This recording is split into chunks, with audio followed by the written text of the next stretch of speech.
السلام علیکم ورحمت الله وبرکاتو. هیله د دوستانو چې روغ جوړ او خوشاله به دا د یو ځل بیا زه له یوې نوې ویډیو سره ستاسو په درانه چوپړ کې حاضر شوی یم. په دې هیله چې دا ویډیو له موږ سره تر اخره پورې وګورئ او ګټه ترې پورته کړئ. د یوټیوب ته د ویډیو اپلوډ کول څه ډول کولی شو یوټیوب ته یوه ویډیو اپلوډ کړو؟ دوه طریقې لري. یوه طریقه داخل له یوټیوب څخه ویډیو اپلوډ کول دي او دویمه طریقه د موبایل له ګالري څخه یوټیوب ته ویډیو اپلوډ کول دي. نو دواړه طریقې تاسې وګورئ او د دې ویډیو تر پای پورې زموږ ملتیا وکړئ. نو ورځو ویډیو شروع کوو.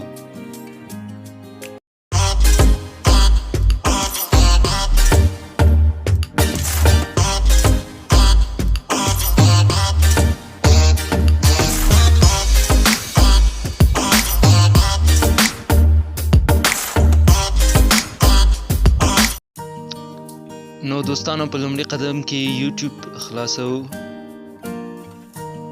کله مو چې یوټیوب خلاص کړ په دې دوه مثبت علامه باندې به کلیک وکړئ او اپلوډ ویډیو باندې به کلیک وکړئ. له دې ځای څخه تاسو کولی شئ چې یوه ویډیو انتخاب کړئ. که له دې ځای څخه تاسو ته د ویډیو انتخابول او پیدا کول یې سخت کار وي نو لاړ شئ د موبایل ګالرۍ ته. مو کله چې ګالرۍ ته لاړئ نو دلته هغه کومه ویډیو چې تاسو غواړئ په هغې باندې کلیک وکړئ. ډېر وخت لپاره کلیک وکړئ او د شیر بټنه به کلیک کړئ. کله چې له دې حالت سره مخامخ شئ داسې یو صفحه تاسو ته خلاصیږي او په دې برخه کې به تاسو یوټیوب انتخاب کړئ.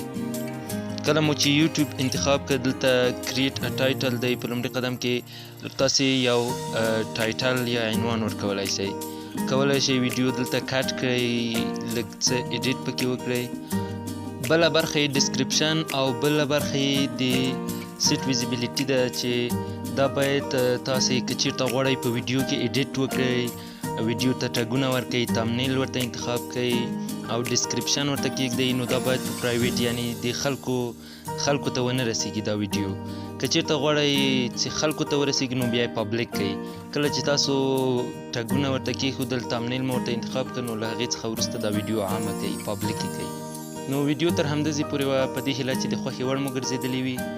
تر بلې ویډیو پورې ښې چارې او ښه ژوند.